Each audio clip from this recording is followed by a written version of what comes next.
বাংলাদেশ সহ ৭৫টি দেশের নাগরিকদের অভিবাসী ভিসা স্থগিত সংক্রান্ত ট্রাম্প প্রশাসনের নীতি বাতিল করেছে নিউ ইয়র্কের ফেডারেল আদালত। শুক্রবার ম্যানহাটনের ডিস্ট্রিক্ট আদালতের বিচারক জ্যানেট বার্গাস রায় জানান, এই নীতি স্টেট সেক্রেটারি মার্কো রুবিওর এখতিয়ারের বাইরে। এবছরের জানুয়ারিতে বাংলাদেশ সহ ৭৫টি দেশের নাগরিকদের অভিবাসী ভিসা দেয়া বন্ধের ঘোষণা দেয় আমেরিকা।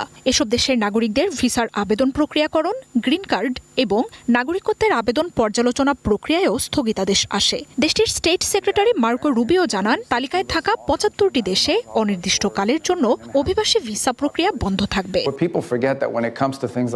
সেই ঘোষণার আগে এসব দেশের লক্ষাধিক ভিসা বাতিল করে ওয়াশিংটন। বাংলাদেশ ছাড়াও তালিকায় ছিল পাকিস্তান, আফগানিস্তান, কলম্বিয়া, ব্রাজিলের মতো দেশগুলোর নাম।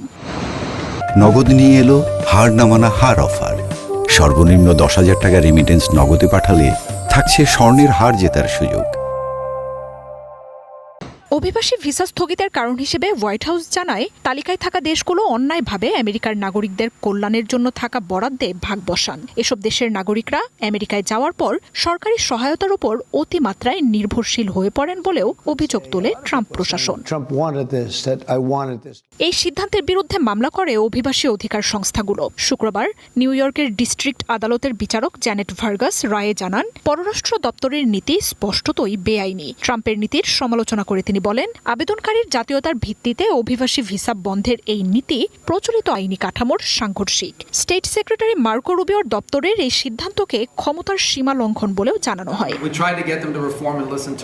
এর আগে গত নভেম্বরে এক ভাষণে ট্রাম্প তৃতীয় বিশ্বের দেশগুলোর জন্য আমেরিকায় অভিবাসনের দরজা স্থায়ীভাবে বন্ধ করা হবে বলে জানান। এরপরই অভিবাসন সংক্রান্ত ওই নীতি ঘোষণা করা হয়। আমেরিকার নাগরিকদের সম্পদ হরণ করা হবে না, এমন নিশ্চয়তা না পাওয়া পর্যন্ত ৭৫টি দেশের অভিবাসী ভিসা স্থগিত থাকবে বলে জানানো হয়। মার্জিয়া উপমা, ওয়ান ইন্টারন্যাশনাল ডেস্ক।